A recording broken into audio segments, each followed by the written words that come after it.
Hola, buenos días a todos. Bienvenidos a este nuevo House View de Cohen. Me presento para el que no me conoce, soy Martín Polo. Como siempre, hoy vamos a estar dando un panorama global, de la macro global y cómo están comportándose los mercados. El título es más bien optimista. Seguimos con nuestro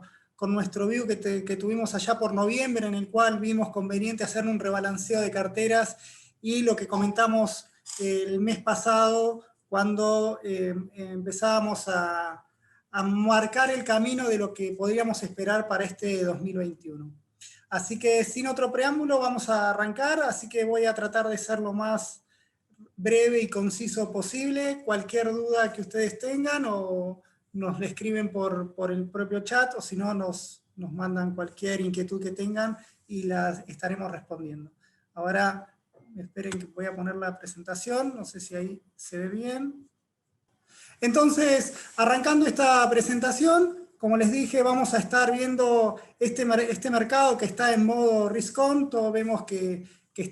todo sigue para bien, para todos, así que es una buena noticia, nos da cierto respiro, sobre todo para la economía argentina, que el escenario de los mercados siga favorable. Es una invalorable ayuda que tenemos y esto es lo que nos permite puede empezar a trazar un camino menos volátil. Vamos a ver si lo aprovechamos. Esta charla está un poco destinada a ver ese panorama. Entonces, en principio vamos a marcar cuáles son los tres ejes que creemos que es lo que está haciendo que los mercados estén en esta etapa feliz, si queríamos decirlo, porque básicamente tenemos tres ejes. En principio vemos cómo desde la aparición de la vacuna, ya por aquel 3 de noviembre, en el cual los laboratorios empezaban a comunicar que estaba el éxito de esa vacuna, bueno, ya empezamos con el proceso de vacunación y eso ineludiblemente el mercado lo toma como el indicador clave para empezar a ver una economía global mucho más normalizada y dejar atrás este escenario de pandemia que tanto golpeó a la economía global y que tantos cambios para adelante puede estar trayendo. Así que por ese lado, este es como que es el factor, si quieren, el más importante, el más forward-looking que está haciendo el mercado. Por otro lado, tenemos lo que está pasando en Estados Unidos. Recordemos que desde el triunfo de Biden se terminó ese riesgo de incertidumbre electoral en Estados Unidos. Recordemos que el resultado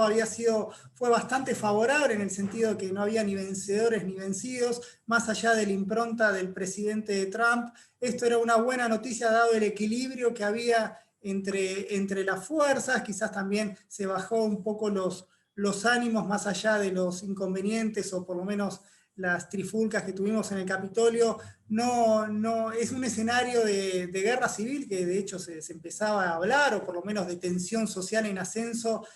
Por el momento eso el mercado no lo está viendo, por lo menos le bajó un poco el pulgar. Y bueno, eso se suma a que también la propia impronta del Partido Demócrata con una política fiscal un poco más expansiva le sigue dando al mercado esa nafta que necesita para empezar a ver una recuperación incluso más rápida a la que ellos esperaban. Y por otro lado, también no nos olvidemos que del otro lado del mundo, China sigue como principal locomotora global. Recuerden que ellos tuvieron un ciclo del coronavirus muy acotado. Recién ya para febrero, marzo ya estaban empezando a recuperar y eso le permitió estar un trimestre adelantado que el resto del mundo. Y si los datos son reales, tampoco padecieron una segunda ola de contagios, o por lo menos no está en no tiene que recurrir a confinamientos tan fuertes como lo fueron en el primer trimestre del año pasado. Entonces, teniendo un mundo desarrollado muy pujante en el sentido de puro estímulo y teniendo China también pujante en forma de recuperación de la producción, Ahí tenemos dos factores claves para los mercados emergentes, que son crecimiento de las economías desarrolladas que van a demandar más productos, y con China creciendo también aumenta la demanda de commodities, no solo de soja, sino también tenemos de cobre, tenemos de los demás metales, así que es como que el mundo emergente, que por lo general tiene un gran porcentaje de su producción relacionado con los commodities, festeja porque está teniendo un nuevo ciclo de suba de términos de intercambio. Esto le permite mejorar sus exportaciones, mejorar su actividad, que mejoren la actividad también mejora sus cuentas públicas, más allá de que las retenciones solamente en pocos países existen, pero le da un impulso al nivel de actividad que evidentemente el mercado también lo juega a favor, a lo que también se suma la hiperliquidez global que está viendo de la mano de la Fed y del Banco Central Europeo y del Banco Central japonés, le da este aumento en los flujos de capitales hasta esas economías, y eso hace que sus monedas se aprecien y que sus valores de acciones sigan subiendo. Entonces, eso como punto general. Como siempre acá, quizás el verbo valorar o no valorar es discutible. Simplemente acá lo que quiero marcar es que de la parte izquierda que ustedes ven en su pantalla está toda la parte buena que ve el mercado. Es decir, el mercado está viendo es como que está parado arriba de un atril y no le importa nada de lo que está pasando en el cortísimo plazo y está mirando hacia adelante. En principio, el mercado ya descuenta una normalización de la actividad económica global de la mano de la vacuna. Si nos corremos un poco a la derecha, ahí vemos bueno, que si bien apareció la vacuna, está el riesgo de que tenemos una nueva ola de contagios en todo el mundo. Varias economías ya volvieron a tener que hacer restricciones al movimiento de personas. Tenemos que también nuevos confinamientos, nuevas cuarentenas.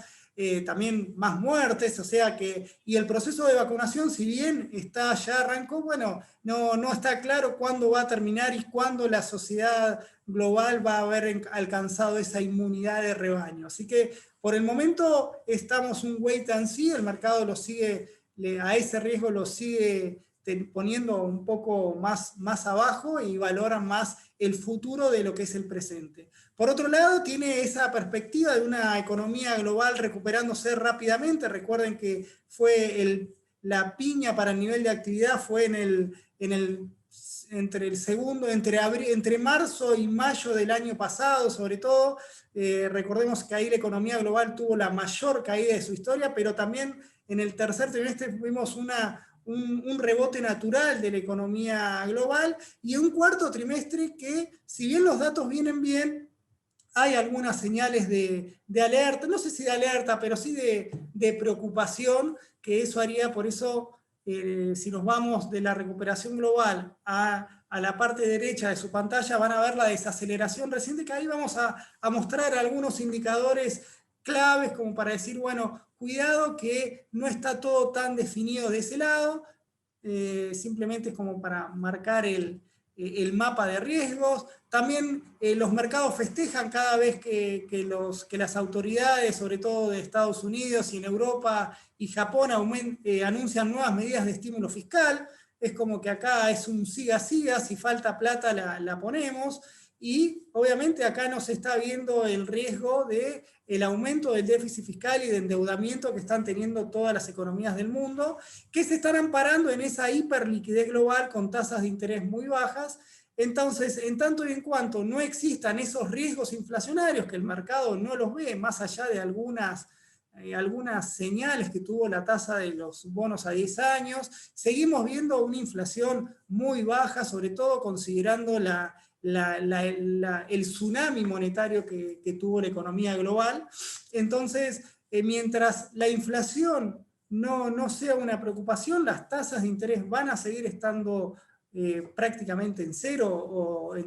negativas en términos reales, y eso es lo que el mercado hoy le está permitiendo ver que que la sostenibilidad fiscal es posible, es decir, tenemos con una economía que se va recuperando un poco más rápido, el riesgo de desequilibrios o de un problema de deuda a nivel global lo tiene acotado, pero es un elefante que está allá a lo lejos y en algún momento no va a ser este año, digamos, pero sí cada tanto esperamos que eso vuelva a estar en el foco de atención. Por otro lado, vamos a tener un dólar débil, como les comenté, tanto estímulo monetario desde el lado de la Fed, tanto estímulo fiscal. Esto hace que el dólar, digamos, que las tasas de interés en Estados Unidos sean reales negativos, y eso hace que el dólar no sea, que pierda contra las principales monedas. Pero por el otro lado nos damos vuelta a decir contra qué se está desvalorizando el dólar y estamos viendo, bueno, cómo van a ser las demás monedas de los países emergentes o de los del resto del mundo para mantener su ciclo de recuperación con una moneda cada vez más apreciada. Por otro lado, tenemos que el mercado, como les dije, estamos en nuevos máximos, es decir, todas las semanas nos encontramos con que bateó un nuevo récord. Y por otro lado, digamos, si nos vamos a lo derecho de la pantalla, ustedes, bueno, tenemos indicadores de que este nivel récord, bueno, está generando ciertas preocupaciones cuando uno lo mira en perspectiva histórica. Hay algunos indicadores que obligan a la cierta cautela y ver que decir, bueno, acá hay algo que vamos a tener que ir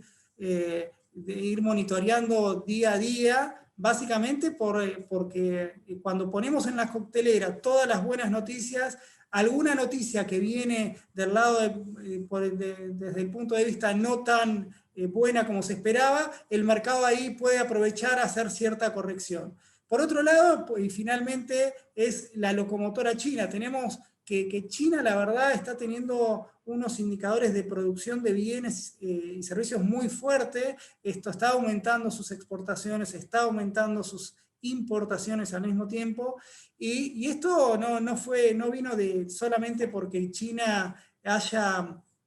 levantado su cuarentena, sino también porque el gobierno chino también puso toda la carne al asador para que su economía repunte, sobre todo desde el punto de vista monetario. Y en ese contexto, cada vez que en los últimos años el Banco Popular chino, digamos, se apuró en retirar esos estímulos monetarios, China sufrió esa desaceleración,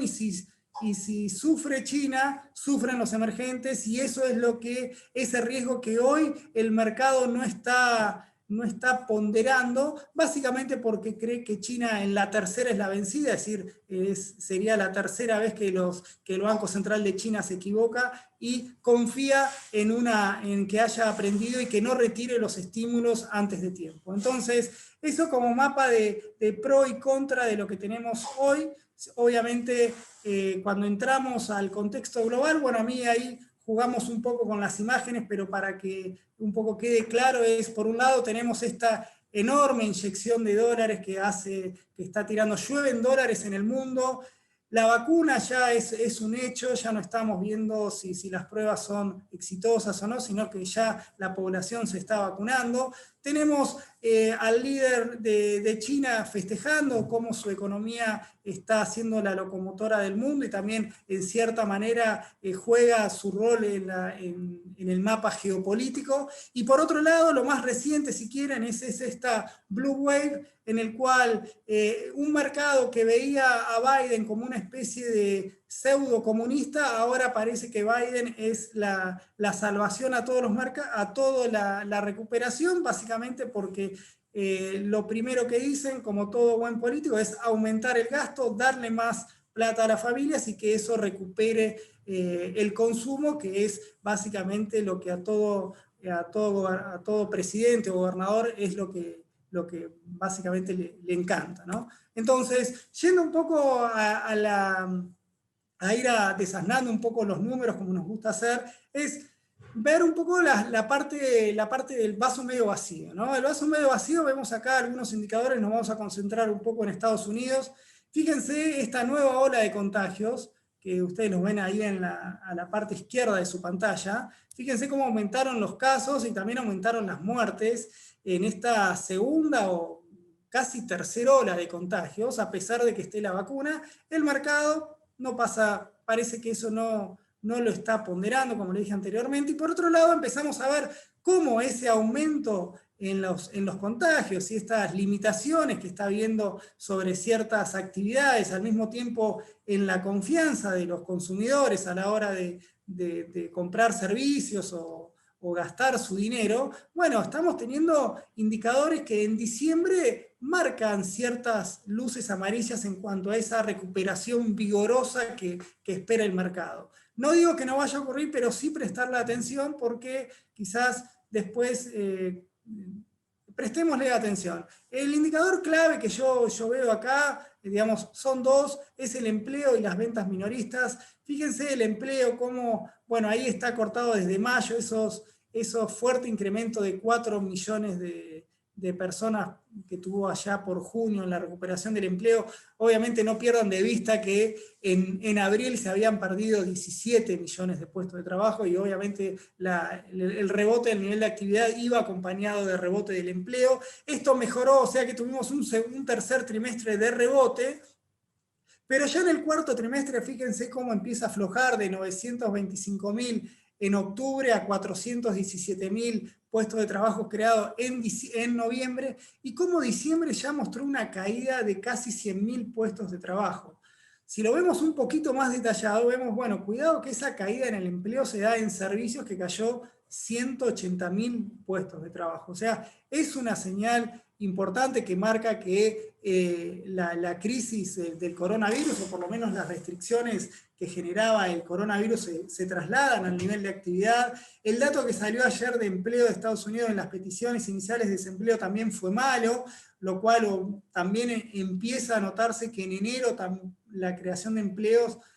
no habría sido tan bueno, por lo menos se podría empezar a ajustar a la baja. Y por otro lado tenemos como las ventas minoristas, que también, una vez que se recuperó el empleo, también se recuperaron, pero ya como que se desinflaron. Ya en noviembre ya cayeron al 1,1% respecto al mes anterior. No tenemos datos de lo que pasó en diciembre, pero probablemente, seguramente, o esté entre cero, por las perspectivas es que esté estancado.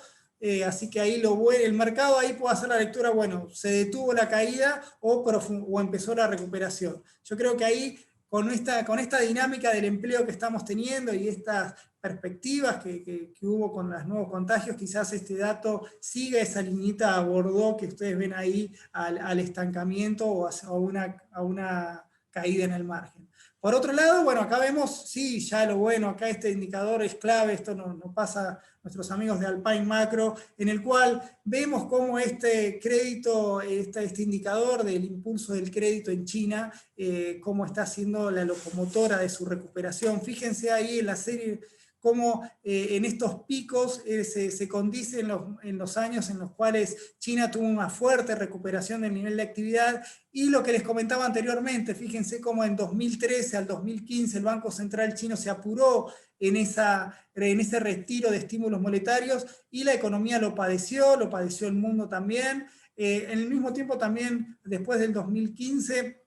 fíjense cómo en el 2018 también con la Trade War de fondo, también el Banco Central chino también se apuró y eso hizo que el crédito tenga una contribución negativa al nivel de actividad, y ahí China lo padeció, y como desde entonces parece haber aprendido y bueno, nuevamente le dan esta rosca al crédito y por el momento la perspectiva es que el Banco Central de China o Banco Popular de China, como les guste, tenga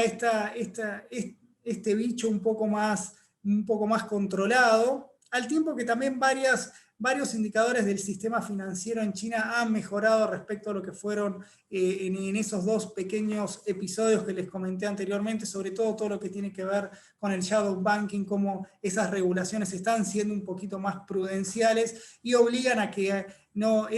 aparezca ningún elefante en un bazar como pasaba con los shadow banking. Pero por el momento este indicador es un indicador positivo, alentador. Obviamente que lo vamos a tener que seguir, pero es clave para entender por qué China se está recuperando tan rápido. Como les decía, esto hace que las perspectivas del Producto Bruto Interno, esto es respecto al trimestre anterior, fíjense cómo en Estados Unidos hoy están esperando un crecimiento del 1,1 respecto al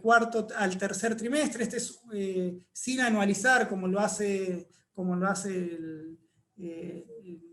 el mercado, como se suele mirar en Estados Unidos. Para que tengan una idea, esto sería un crecimiento del 4,4 que miran todos. Es decir, así que para el que tiene encima los números, lo que tiene que ver es que si da 4 o menos de 4. Por otro lado, ya descontamos que Europa, o por lo menos las perspectivas es que Europa en el cuarto trimestre cerró el año con una caída del 2% en su Producto Bruto Interno. Esto pasó desapercibido, pero es un dato que llama un poco la atención y hace que también la recuperación en Europa no sea tan vigorosa como ellos esperan. Por otro lado, bueno, lo mismo con Japón, y ahí tenemos en el caso de China y lo que a nosotros nos compete, sobre todo que es Brasil, que los dos creciendo a un ritmo del 2,3%, y se espera que tanto China como Brasil continúen este ritmo de recuperación, quizás Brasil un poquito más flojo en los próximos trimestres, pero una recuperación. Por otro lado, lo que ustedes ven a su derecha, bueno, es el dato que el mercado le encanta ver, o por lo menos que le saca preocupación, es que es el nivel de inflación. Digamos, el nivel de inflación en Estados Unidos subió, el último dato fue el 1,6%, si bien obviamente ustedes ven ahí que desde abril viene subiendo, lejos estamos hoy por hoy de que Estados Unidos tenga un proceso inflacionario que lo esté corriendo a la Fed en cuanto a sus estímulos monetarios. De hecho, estamos en 1,6 y el piso tiene que ser de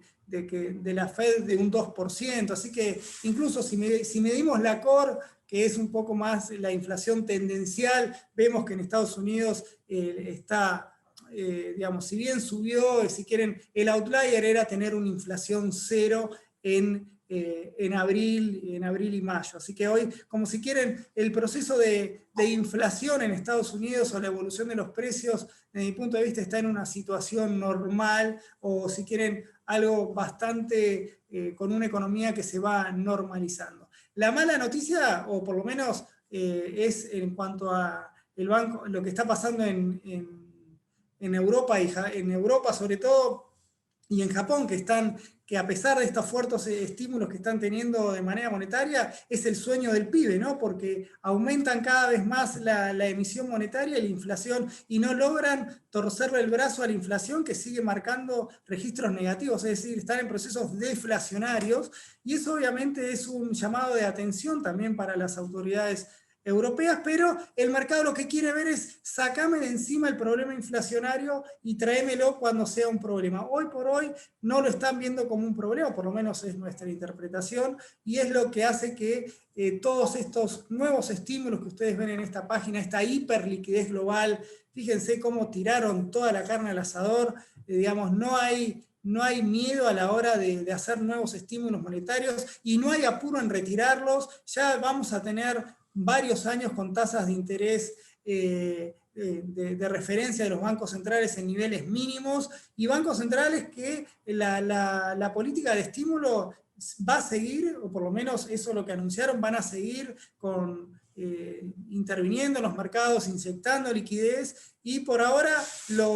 el desarme de este bicho que se está armando en cuanto a los activos de los bancos centrales, por ahora, nuevamente, no está en las preocupaciones del corto plazo. Por eso vemos que las cotizaciones siguen tan para arriba. Por otro lado, fíjense, acá les marco lo que es el resultado fiscal de Estados Unidos, ¿no? Hoy, entre demócratas y republicanos se pelean a ver si le dan nuevos cheques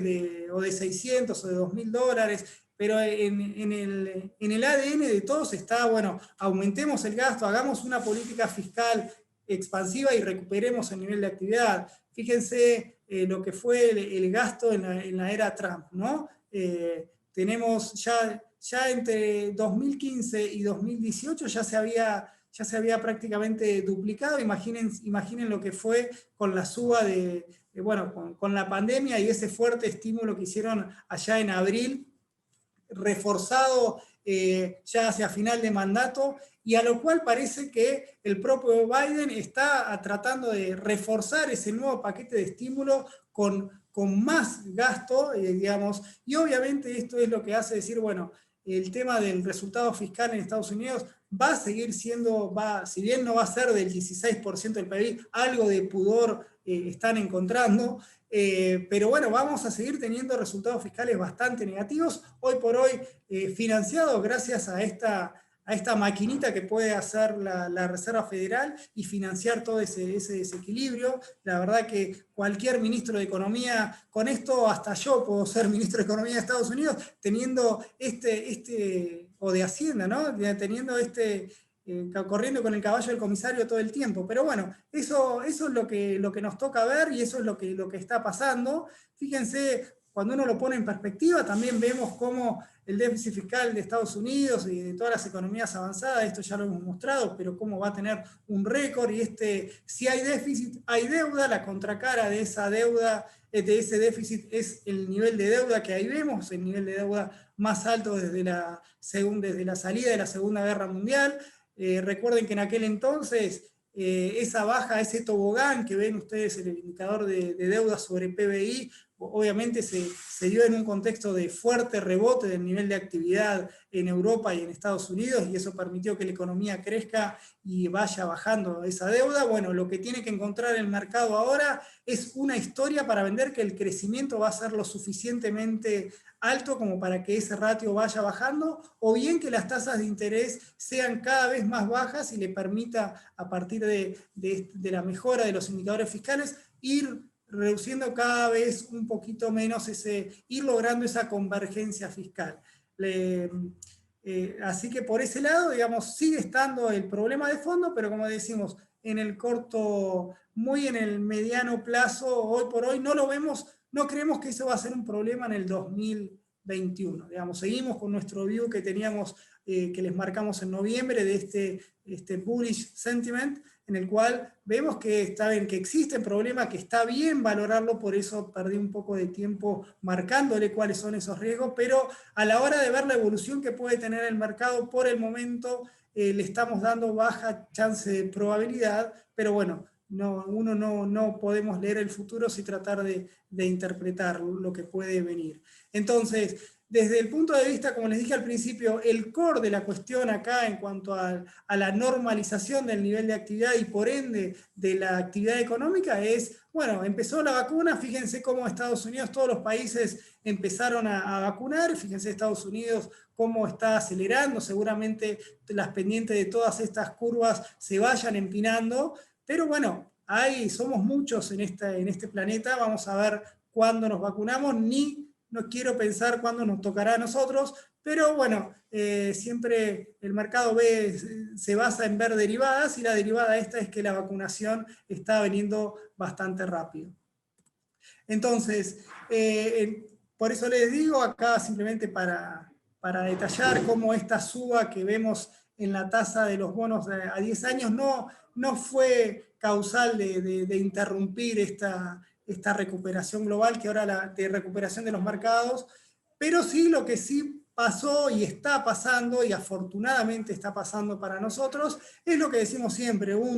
fuerte emisión monetaria por parte de la Fed en un contexto de tasas de interés reales negativas con el dólar. Obviamente el dólar se devalúa a nivel global, y que se devalúe el dólar permite que los precios de las materias primas suban. Como ven acá en el gráfico de largo plazo, siempre para que quede claro, fíjense estas líneas, la línea fucsia es el dólar en términos reales contra todas las monedas, ponderado por el comercio de Estados Unidos, pero fíjense que cuando sube es la apreciación del dólar, y fíjense cómo es un espejo de lo que pasa con el precio de las materias primas. Esto ya lo hemos visto, pero sí es para enfatizar el punto. Fíjense ahora cómo estamos en este ciclo de un dólar devaluando, casi tan devaluado como hace 2 años, no está en los niveles del 2011, digamos, eso sí hay que aclararlo, pero digamos, sí se pegó un viajecito bastante rápido, una apreciación del 10%, y eso fue lo que le dio también sustento a la suba de los precios de las materias primas, que como les dije es bastante generalizado. Ahí en el gráfico de la derecha ustedes lo ven un poco lo que pasó en el corto plazo, simplemente para enfatizar esta correlación negativa que tiene entre la devaluación del dólar y el precio de las materias primas. Entonces, ahí ya estamos, con eso damos por concluido lo que fue, lo que intuimos que está leyendo el mercado, y por eso es lo que nosotros vemos, que el mercado estamos en una segunda ola. Por suerte no hablamos de segunda ola de contagio, sino nos animamos a decir una segunda ola de suba de los mercados. Fíjense, esto, recuerden la fase del COVID, aquel trágico marzo en el cual tuvimos ese sell-off enorme, histórico, y cómo a partir de entonces, en base a todas las inyecciones fiscales y monetarias que le habíamos marcado, al tiempo de cierta normalización o salida de las cuarentenas, el mercado siempre un paso adelante iba mejorando, iba trasladando esto al precio de las acciones. Tuvimos ahí un agosto-octubre un poco con ruidos, básicamente por los balances de las empresas, las elecciones en Estados Unidos, planes de estímulos que parecían que si funcionaban o no. Bueno, lo cierto es que llegamos a las elecciones allá a principios de noviembre, y eso se dio en un contexto en que justo apareció la vacuna, y eso fue el argumento principal, que a nuestro juicio es lo que está haciendo que el mercado alcance nuevos récords. Pero que alcance nuevos récords no implica que todo se esté comportando de la misma manera. Y acá acá un poco es lo que queremos enfatizar a la hora de ver cómo ir reacomodando las carteras, porque fíjense ahí en el gráfico de la derecha, ustedes ven cómo evolucionó el S&P, que como todos les acabo de decir, alcanzó nuevos máximos. En la primera ola había alcanzado ese primer máximo impulsada sobre todo por las tecnológicas y las biotecnológicas, y que un poco compensaban esa piña que se habían dado los sectores cíclicos, sobre todo bancos y energéticas. Y fíjense cómo a partir del 30 de octubre, en esta segunda ola, vemos cómo la fortaleza del mercado no se sustenta en los primeros, en los que fueron los causantes de la primera recuperación, sino que está viendo un catch-up de los sectores más rezagados. Fíjense ahí en el gráfico de la derecha, ustedes ven cómo evolucionó el S&P punta contra punta. Vemos cómo, bueno, la primera recuperación un 46% que subió, básicamente impulsada por las empresas, por Facebook y demás, que subieron prácticamente más que duplicaron su valor. Y las tecnológicas, fíjense cómo el Nasdaq subió casi un 60%. En contraposición teníamos que los bancos, energéticas y biotecnológicas ahí habían performado por debajo, y fíjense cómo a partir de ahora el S&P, tenemos que los bancos y las energéticas son lo que le están dando más impulso al mercado, ¿no? Esto es importante porque es a la hora de que nosotros empecemos recuerden que nosotros ya en noviembre les habíamos comentado que íbamos a hacer cierto rebalanceo de carteras hacia los sectores cíclicas y también hacia sectores menos defensivos. Lo mismo, bueno, acá lo pueden ver cuando vemos la evolución de los diferentes ETF y también en el mercado de renta fija, y lo mismo, ¿no? Fíjense cómo en la primera ola tuvimos las tecnológicas subiendo muy fuerte en contraposición de los cíclicos, ni hablar de lo que eran las aerolíneas y demás. Y en el gráfico de la derecha ven cómo la renta fija, en ese contexto de mayor incertidumbre, cómo la renta fija también fue, y el oro también fueron refugio de valor, y cómo vieron repuntar su rendimiento. Desde entonces, lo que ustedes ven en el gráfico de la derecha es un estancamiento, básicamente porque lo que se está llevando todos los beneficios de esta nueva recuperación, como les dije, son los sectores cíclicos. Entonces, viéndolo en perspectiva, fíjense, por eso decimos, y tiene mucho para recuperar todavía estos sectores. Fíjense acá, perdónenme por la cantidad de información que está ahí en un mismo gráfico, pero vale la pena detenerse un poquito y ver cómo, fíjense en la primera ola, cómo los sectores de materiales y las tecnológicas subieron un 58% contra los bancos subiendo un 37%, y después las energéticas subiendo apenas el 22%. Pero cuando lo comparamos respecto a lo que está pasando en la segunda ola, que son los puntitos más oscuros, ahí ustedes ven cómo esto se empieza a dar vuelta y son las energéticas y bancos lo que más está subiendo, y cuando lo comparamos contra un año atrás, vemos cómo a pesar de esta recuperación que tienen en el margen tanto bancos como energéticas, bueno, sobre todo, bueno, energéticas y las aerolíneas todavía están un 30% abajo de lo que marcaban previo a la pandemia, lo cual, siendo consistente con un escenario de normalización del nivel de actividad, es muy probable que estos sectores rezagados sean los que más le bueno, los que más aporten, perdón, a la recuperación de los mercados o mejorando la rentabilidad de esas carteras. Y por otro lado, todo lo que tiene que ver con la renta fija, bueno, vemos ese desinfle que tuvieron en la segunda ola, obviamente un mundo mucho más optimista, los bonos a tasa fija, los bonos tienen menores perspectivas de suba, ¿no? Entonces, eso por un lado. Cuando vemos nuestra cartera global, vemos cómo, bueno, acá una notita, nosotros en esta recomposición de cartera que hicimos allá por noviembre nos permitió ganar un poquito más de un puntito de rentabilidad en esta cartera, dado que nos posicionamos más sobre sectores un poco más cíclicos, y acá vemos cómo la cartera Growth es la que más está empujando, digamos, la que mejor rendimiento está teniendo. Fíjense que hasta octubre venía muy pareja con la cartera Income, una cartera un poco más defensiva, y cómo a partir en esta segunda ola que le llamamos, es una cartera que nos sigue dando muy buenos resultados. Cuando vemos por qué estas carteras no están dando grandes resultados, bueno, siempre acá nuestra estrella o nuestro caballito de batalla sigue siendo las empresas de energía limpia. Por eso bueno, ahí dice pensé, pero es pensá en verde. Básicamente, fíjense cómo estos ETF de energías limpias, lo que viene subiendo, y nada parece detenerlo. Ahí ustedes ven cómo en el gráfico de la izquierda el rendimiento de nuestras carteras. Fíjense, en la primera ola la Growth subió un 39% contra un 24% de la Income, y cómo a partir de ahora está en la segunda ola ya le sacó 7 puntos más, ¿no? Esto es, y incluso le está ganando al benchmark del S&P y de los bonos del Tesoro a 20 años, que son nuestra referencia para evaluar estas carteras. Por otro lado, digamos, ¿cómo podemos hacer desde acá, desde este lado del mundo, para ir a aprovechar ese contexto internacional tan favorable que nosotros los estamos invitando o seduciendo a que lo vean? Bueno, seguimos viendo como un gran atractivo todo lo que es nuestra cartera de CDRs, y sobre todo por el manejo que podemos hacer de estos,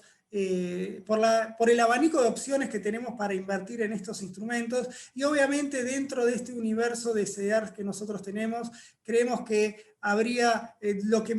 con mejores ojos seguimos viendo son esos CDRs que están, esa cartera de CDR que están con mayor composición de bancos, de compañías cíclicas, y también no olvidar el tema Brasil, el hecho de que los commodities sigan subiendo, de que haya hiperliquidez global, obviamente para Brasil es una muy buena noticia. Obviamente que ellos también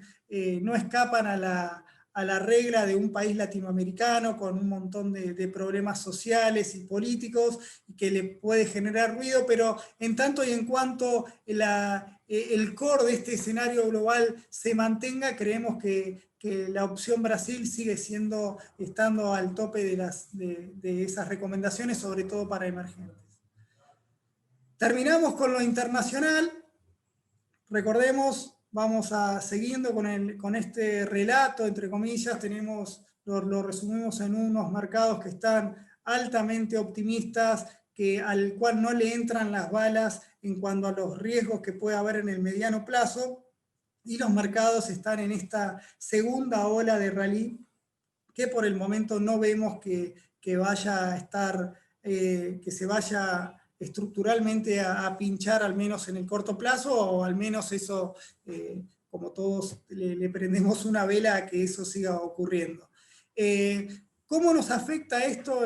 No quería terminar nuestra conversación sin tener un panorama de lo que está pasando en Argentina. Obviamente que lo que pasó en los últimos 3 meses en el mundo, desde que apareció la vacuna, no nos puede pasar por el costado, si bien es cierto que nosotros tenemos nuestros propios problemas y nuestra propia impronta, el hecho de que hayamos tenido un shock de términos de intercambio, como el que ustedes ven ahí, fíjense, en el último año estamos teniendo aumento de nuestros precios de las exportaciones de un 52%. Esto ya es nivel shock de términos de intercambio como el que tuvimos. Fíjense ahí en el gráfico de la derecha, ustedes ven la tendencia histórica, ¿no? Si ven cómo recuperamos el nivel de precio de hace 5 años, perdón, desde hace 6, 7 años, ya estamos a nivel del 2004, pero no solamente importa el nivel, sino también importa esa dinámica que tuvo, ¿no? Este incremento muy fuerte, por eso hablamos de shock y no de ciclo, o de ciclo de mejora de los términos de intercambio. Acá estamos teniendo este shock, que quizás fue un poquito más rápido a lo que uno le gusta ver como economista siguiendo tendencias. Esto es como un golpe muy fuerte, pero bueno, estamos encima de ello, tenemos precios de nuestras materias primas que subieron un 52%. Obviamente tenemos ahí, obviamente esto lo impulsa la soja, pero también lo impulsa el precio del petróleo, también lo impulsa el precio del cobre, también lo impulsa el precio del maíz, el precio del trigo. Todo es lo que nos está haciendo hacer que dado que nosotros el 40% de nuestras exportaciones son de materias primas, esto obviamente más allá de la pésima performance que están teniendo las cantidades exportadas, bueno, si con esto no arrimamos algo el bochín, bueno, digamos, estamos en un problema mucho, mucho mayor. Pero, digamos, como les dije, en mercados hablamos de derivadas, y las derivadas es que estamos mucho mejor que hace 2 meses. En ese sentido, el hecho de que fíjense sobre todo lo que pasó desde noviembre, no miren solamente desde mayo, que eran los mínimos, allá cuando el petróleo no valía nada, pero fíjense lo que pasó desde en el último trimestre, si quieren, cómo los precios de las materias primas se pegaron un nuevo viajecito, y a eso le sumamos que también ahora, por suerte, bueno, no sé en sus hogares, pero acá está lloviendo, y eso es el escenario ese de sequía, en el cual en los meses anteriores uno compensaba la suba de precio con la caída en las cantidades, como diciendo, bueno, los dólares no van a ser tantos. Bueno, hoy por hoy tenemos mayores precios y una perspectiva de sequía menor a la de lo que esperábamos un mes. Si bien va a haber caída en la producción, es decir, bueno, objetivamente estamos mejor parados que hace un mes. Hoy, como ustedes saben, en temas climáticos, digamos, nadie puede firmar un cheque en blanco, pero digamos, toda la perspectiva apunta a que este año podríamos tener entre 4.000 y 5.000 millones de dólares más en materia de ingresos por exportaciones del agro. ¿Es la solución para el problema de nuestras cuentas externas? No, no es la solución, pero le da tiempo al Banco Central en este zigzagueo o rienda corta que tiene sobre las reservas internacionales, en el cual la cuida como oro. Recordemos un poco, contextualizando, por qué el gobierno cuida tanto las reservas internacionales y por qué también fracasa en ese intento, ¿no? Fíjense ustedes, digamos, cada vez que hay cepo, digamos, el saldo del mercado cambiario se tensiona porque naturalmente aparece una brecha cambiaria que hace que la oferta se desaparezca y la demanda se potencie. Eso es lo que pasó hasta noviembre, y eso fue lo que hizo que el Banco Central pierda casi todas sus reservas netas que tiene. Estos son las reservas propias, estos son las reservas sin el swap con el Banco de China, sin los encajes en moneda extranjera y sin los tipos de deuda que tiene el propio Banco Central con otros organismos internacionales. Es el indicador de referencia como para decir, bueno, mirá, cuidado que en noviembre nos quedaban 3.000 millones de dólares, y con un mercado que perdía 2.000 millones de dólares por mes, nos íbamos a quedar sin reservas, y eso iba a obligar a dar un salto del tipo de cambio. Eso era lo que evaluábamos mucho en aquellos momentos, ¿no? Por eso las recomendaciones de cobertura, digamos, una economía que, a pesar de tener un saldo comercial elevado en términos de vengado, bueno, esos dólares no llegaban, y eso, que no lleguen los dólares, potenciaba esa demanda. Y cuando uno le incorporaba, bueno, ¿qué pasaría este año si la economía crece? Vuelven la gente vuelve a empezar a viajar y demás, obviamente esos 3.000 millones de dólares, esos 2.888 millones que le quedaban de deuda neta, de reservas netas, desaparecerían. Otro punto, ¿qué hizo el Banco Central? Bueno, no, lo que también, lo que hace siempre bajo un gobierno con tantas regulaciones, endureció el cepo, también tuvo una cuestión bastante estacional, lo que fue diciembre, que va a ser muy interesante ver cómo fue el resultado de diciembre en materia de balance cambiario, a ver cómo fue que el Banco Central logró revertir un saldo de ser de vendedor de divisas a ser comprador neto de divisas, comprador que lo está siguiendo en enero. Nosotros ahí, la verdad, nosotros quizás le pifiamos, o por lo menos éramos menos optimistas en cuanto a que el Banco Central iba a seguir comprando reservas, básicamente porque no vemos que esté aumentando la oferta. Entonces, la parte buena que está mirando el Banco Central es que está recuperando reservas internacionales, vuelve a comprar divisas, y estas reservas netas ya están en 4.000 millones, que tampoco para un país como nosotros es mucho, pero digamos, como les dije, hablamos de derivadas y bueno, tenemos un incremento en este poder de fuego del Banco Central. Lo que pasa, y acá vienen las preguntas, es que gran parte de esta, o por lo menos suponemos que gran parte de esta mejora en el resultado del mercado cambiario obedece a la intervención propia que está haciendo por el control de cambios. Entonces, obviamente que a medida que con una economía que se va normalizando, las importaciones tienen una elasticidad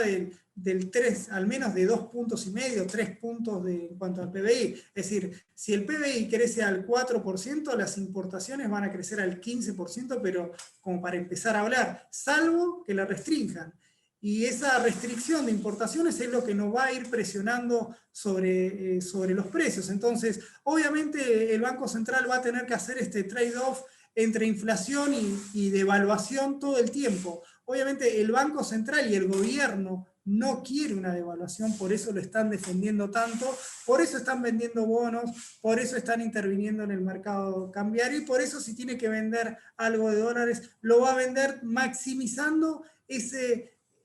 cajoncito que le queda en la mesa de luz con esos dólares. Eso lo va a cuidar. ¿Qué pasa? Tampoco es que lo va a poder cuidar todo el tiempo si no hace nada. ¿Por qué? Bueno, cuando vemos en el horizonte de estos próximos 10 meses, bueno, tenemos 10.000 millones de vencimientos de deuda con organismos internacionales. ¿Cómo podemos refinanciar o cómo podemos evitar gastar toda esa cantidad de plata o que nos llevaría a reservas negativas? Bueno, acordando con el Fondo Monetario. Y ahí es el gran punto de inflexión que puede tener Argentina, ya sea para bien o para mal. Un acuerdo con el Fondo Monetario no solo le abre el camino a no sé si a la felicidad, por así decirlo, pero sí el camino a la descompresión, y eso puede, básicamente porque se ahorra esos 10.000 millones de dólares, y como no tiene vencimientos de deuda, perdón, se ahorra, estira, ¿no? Acá no hay ahorro, digamos, sí hay ahorro en valor presente, pero no en el largo plazo.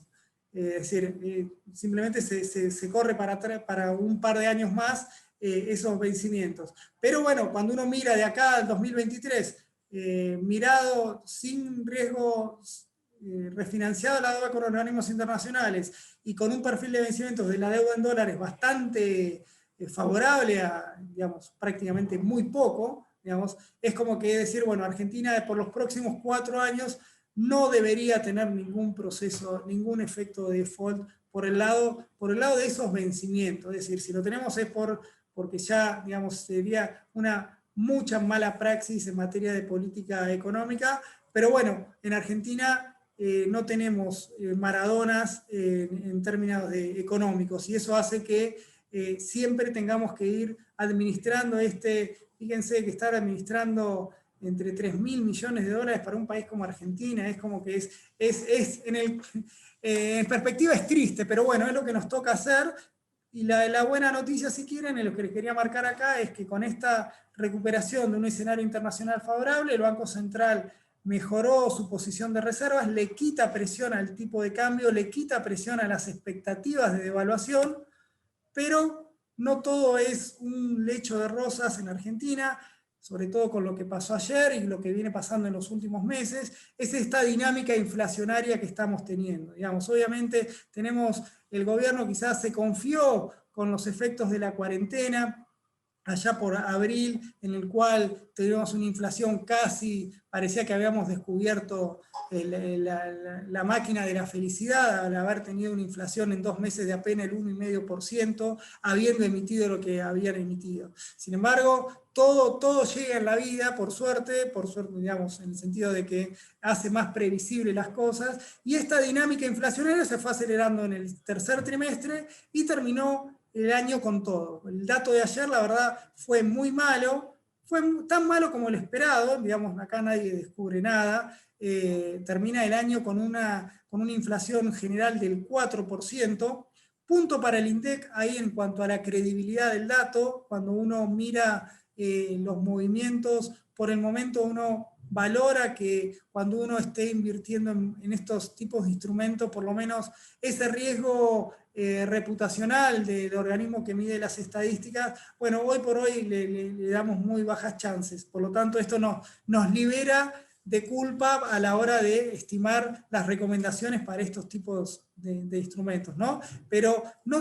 ¿qué les quería decir? Que la inflación del 4% que fue diciembre no fue mala por sí sola, sino que fue mala porque lo que fue la inflación no intervenida, que es lo que le llamamos la inflación core. No intervenida en el sentido de pisada con los precios regulados. Recordemos que hay un 20% de la canasta del IPC que sube de acuerdo a la autorización del gobierno. Obviamente el gobierno, ya sabemos que lo que tiene que ver con servicios públicos, eso no se toca hasta nuevo aviso, con el costo fiscal que eso genera, obviamente, y después le va dando dosis a las prepagas, a los colegios y además servicios regulados. Lo importante acá es que si le sacamos todos esos componentes y también esos productos estacionales, que la característica de un producto estacional es la volatilidad en su dinámica, cuando vemos, por eso hacemos una inflación, la core o la subyacente, que es este verdadero termómetro de la inflación, y si quieren un indicador más certero de la inflación que va a venir hacia adelante, bueno, dio un 4,9% en diciembre, lo cual, cuando uno anualiza ese dato, estamos en una inflación del 77%. Es decir, en un año Argentina duplicó su nivel de inflación. Si bien el gobierno festeja, eso se los venía adelantando, que gran parte del arco del gobierno lo que quieren mostrar es que una inflación 20 puntos inferior a la que dejó Macri. Cuando uno mira lo que está pasando en el margen, vemos una inflación que estamos muy lejos del escenario de desinflación que marcaba el ministro. Recuerden que cuando apenas hace 3 meses el gobierno presentó el presupuesto, pensaba en una inflación para este año del 33%. Y del 29% del 33% para el año pasado y del 29% para este año. Bueno, en solo 3 meses ese escenario quedó totalmente desdibujado, porque para que el gobierno haya pensado que el 2020 terminaba con una inflación del 33%, en su supuesto pensaba que la inflación iba a estar por debajo del 2% mensual, ¿no? Y terminó siendo del 4%, es decir, le erró por el doble. Y entonces, ¿podemos pensar que en 2021 va a tener una inflación del 29%, 4 puntos por debajo de lo que fue el año pasado? Bueno, desde nuestro punto de vista, claramente no. Incluso no solamente va a estar por debajo, sino va a estar muy por encima. Y no lo decimos nosotros, sino también lo dice el consenso del mercado. Fíjense cómo acá ven las expectativas del relevamiento de expectativas que hace el Banco Central mes a mes. Fíjense cómo las columnas rosas son las que están primero, cómo el IPC le gana la carrera al tipo de cambio todos los meses, salvo el mercado acá ve que en febrero el Banco Central va a acelerar el ritmo de evaluación tratando de mantener ese tipo de cambio real. Mientras que cuando vemos qué va a pasar, qué espera a todos para este año, bueno, está ahí muy parejo entre cuánto va a subir el tipo de cambio, cuánto va a subir cuánto va a ser la inflación, que van a estar bastante parejos. Nuestra recomendación por el momento, considerando este escenario internacional y este garrote con el cual el gobierno maneja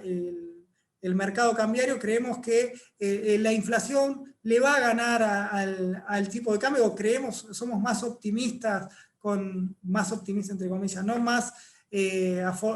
creemos que la inflación va a ser mayor al tipo de cambio, a la devaluación, es decir, vamos a tener una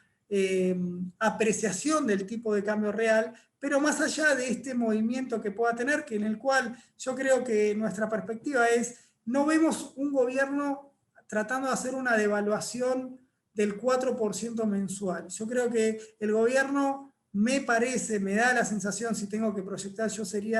esto es más ir aguantando hasta que no den más las reservas y ahí sí hacer ese ajuste de tipo de cambio. La verdad no tengo en qué momento lo va a hacer,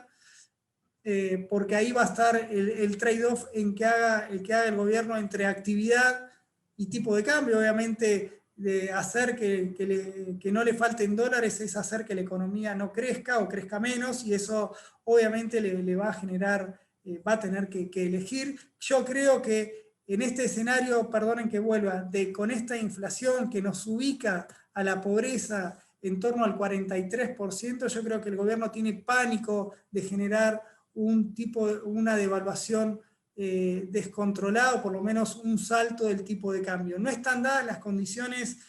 sociales y políticas para generar una devaluación, por lo tanto, de una devaluación del nivel de que cierre la brecha, ¿no? Quiero que se entienda ahí. Entonces, mi view es, en ese sentido, es que vamos a tener un tipo de cambio viajando por debajo del IPC, y por eso seguimos recomendando seguir apostando a los bonos indexados por ser, sobre todo también por la diferencia que existe en cuanto a lo que están cotizando los instrumentos dólar link respecto a su devaluación, ¿no? Digamos, no vale la pena asumir ese riesgo. Lo que sí está claro es que las tasas de interés,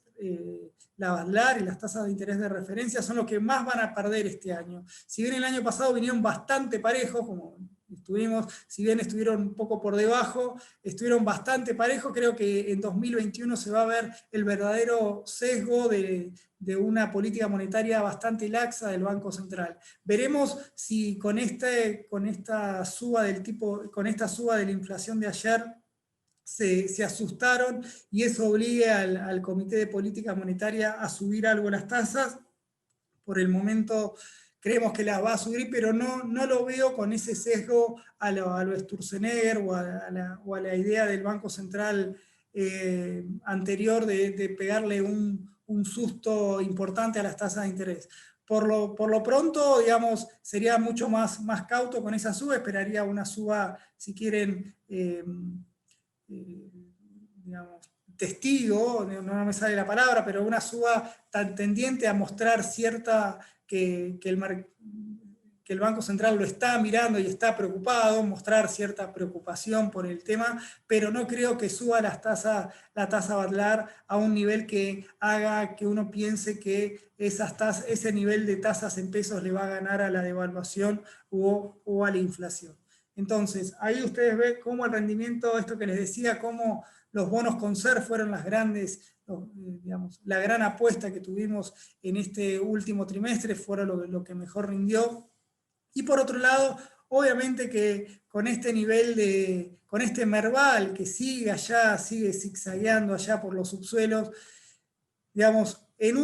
si Argentina encuentra esa llave de mejorar ese catalizador que les comenté anteriormente, el cual ese catalizador puede venir por el lado de un acuerdo con el fondo, puede venir por el lado de que empiecen a aparecer encuestas y que el mercado se empiece a valorizar un cambio de gobierno un poco menos intervencionista, y esto lo llega a ilusionar un poco. Es decir, necesitamos o que el ministro Guzmán gane un poco más de poder y muestre que en lugar de un déficit del 4,5 espera un déficit del 3,5. Pero bueno, son todas llaves que hoy parecen estar ahí muy perdidas. Sabemos que tienen que aparecer, pero no nos animamos a decir cuándo. Obviamente el primer trimestre es un caso testigo, porque el Club de París, el vencimiento de la deuda del Club de París empieza allá por mayo, son 2.000 millones de dólares, y no creo que el gobierno tenga pereza, digamos, gaste semejante cantidad de dólares para pagar ese vencimiento. Para que ese vencimiento se pueda correr, tiene que estar sobre la mesa el acuerdo con el fondo. Ayer habló el funcionario del fondo que sigue en las conversaciones con Argentina, pero como siempre decimos, esto termina siendo una apuesta a decir si el gobierno y el Fondo Monetario van a encontrar un punto intermedio en sus perspectivas. Obviamente lo que va a pedir el fondo es lo que puede pedir cualquier el mercado, así, digamos, una menor intervención en el mercado cambiario, frenar con la venta de bonos que está haciendo los organismos públicos para intervenir el mercado del contado con liquidación y demás, un ajuste fiscal un poquito más rápido, pero bueno, mientras tanto el gobierno sigue dando señales de mayor estímulo fiscal, digamos, la cuarentena obviamente obliga a más IFES y demás, que eso obviamente es una cuenta que hay que pagar, y obviamente complica ese escenario de 4,5, en un contexto en el cual el gobierno sigue, si bien está teniendo financiamiento en pesos muy acotado, en el sentido que es muy, básicamente todo ajustable, ya sea lo hizo con los bonos SER o con estos bonos ajustables por tipo de cambio. Digamos, lo cierto es que el mercado para Argentina no está para financiar 4,5 puntos de déficit fiscal, y obviamente en ese sentido la mayor carga la sigue teniendo el Banco Central, y que el Banco Central tenga esa carga implica mayor emisión monetaria, una emisión monetaria que ya lo dejó bastante alto al nivel de monetización el año pasado. Por lo tanto, obviamente todo esto, cuando uno empieza a tirar carne al asador todo el tiempo, bueno, la inflación que ya está en ese piso del 4%, entre 3 y 4% mensual, bueno, todo hace suponer que va a ser difícil que eso baje. Por eso nuestras perspectivas de que la inflación de este año va a ser bastante más alta a la que tuvimos el año pasado, lamentablemente. Entonces,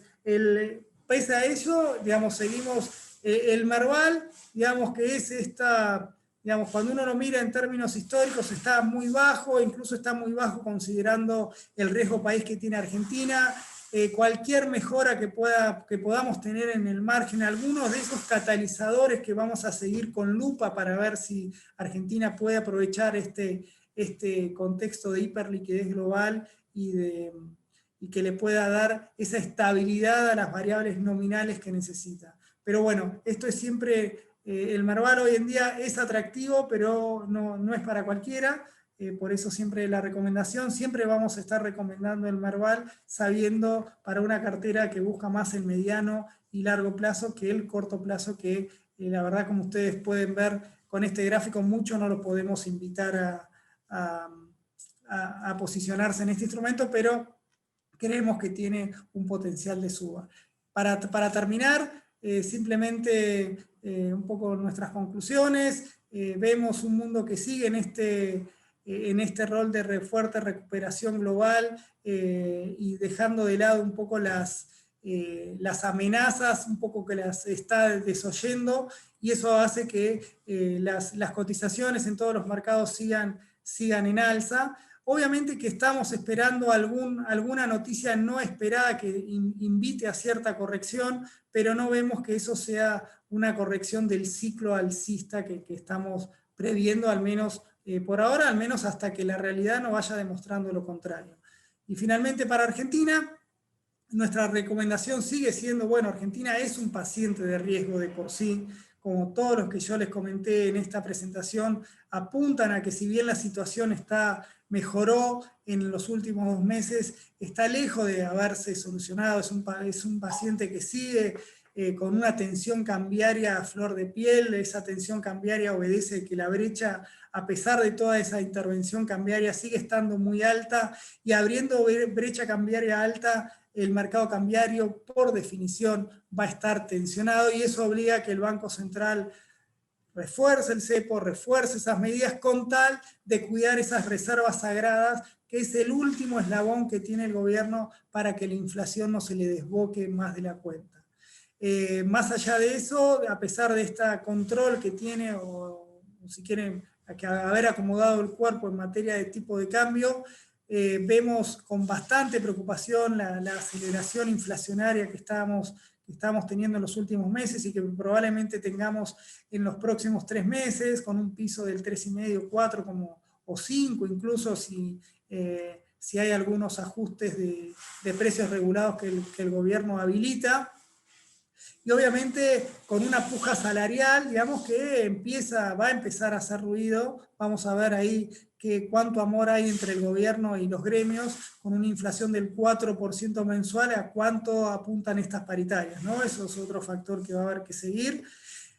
Lamentablemente los catalizadores que nosotros esperamos por ahora no los vemos, no vemos que el gobierno vaya encaminándose a mostrarlos en el corto plazo como para que el mercado lo festeje y Argentina salga de este riesgo país estratosférico de casi entre 1.400 y 1.500 puntos básicos. La verdad que ahí,